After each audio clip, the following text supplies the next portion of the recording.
Pusday Records, RPN Production.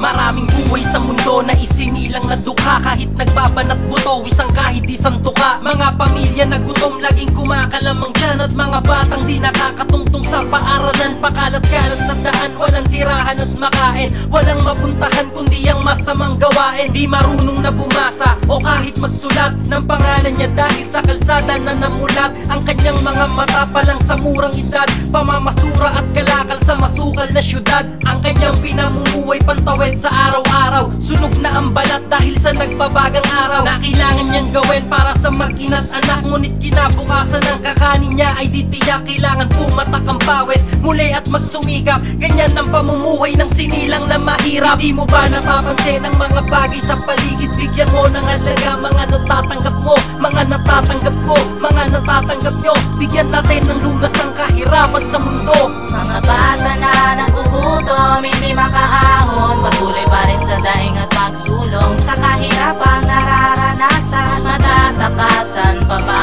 o malulunasan? Palipas na sa iba sa malambot na higaan, di naranasan ng magutom, di kaya'y malamukan. Di na kailangan magpawes para merong kakainin, di kailangan magtrabaho sa iba't magpaalipin. Dahil sobra-sobra ang laman ng mga bulsa, halos lahat nabibili at pamilya ay masagana. Mamahaling sasakyan, alas na kumikinang, malawak na bakuran at sobrang dami ng kayamanang. Kung tutuusin ay masasabing mapalad ka dahil iyong nalalasapang di dinanas ng iba. Ngunit bakit di makontento kung ano ang meron ka? Ginagawa mo ang gusto kahit matabig ang iba. Maliliit na taong naghahanap buhay, nasa ng moralidad na lahat ay pantay-pantay. Sa mundong to ay masasabing di lahat ay patas kung nabibili ng salapi ang ating batas. Hindi mo ba napapansin ang mga bagay sa paligid? Bigyan mo ng halaga mga natatanggap mo, mga natatanggap ko, mga natatanggap nyo. Bigyan natin ng lunas ang kahirapan sa mundo. Mga bata na nagugutom, hindi makaahon, patuloy pa rin sa daing at magsulong sa kahirapang nararanasan. Matatakasan pa ba o malulunasan? Hindi na ba matatapos ang kahirapan sa mundo? Hindi na ba magbabago ang ugali ng mga tao? Hindi na ba malulunasan ang sakit sa puso? Kailan natin matatanggap pagmamahal na buo?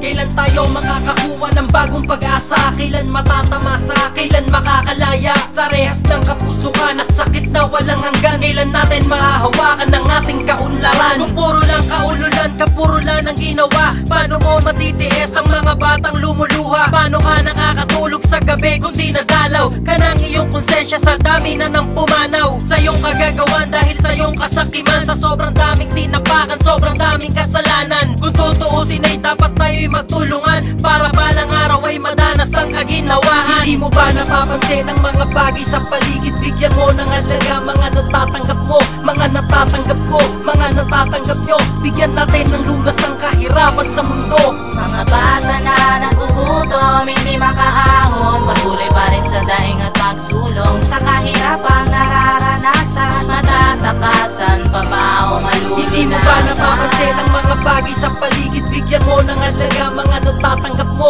mga natatanggap ko, mga natatanggap nyo. Bigyan natin ng lunas ang kahirapan sa mundo. Mga bata na nagugutom, hindi makaahon, patuloy pa rin sa daing at magsulong sa kahirapang nararanasan. Matatakasan pa ba o malulunasan?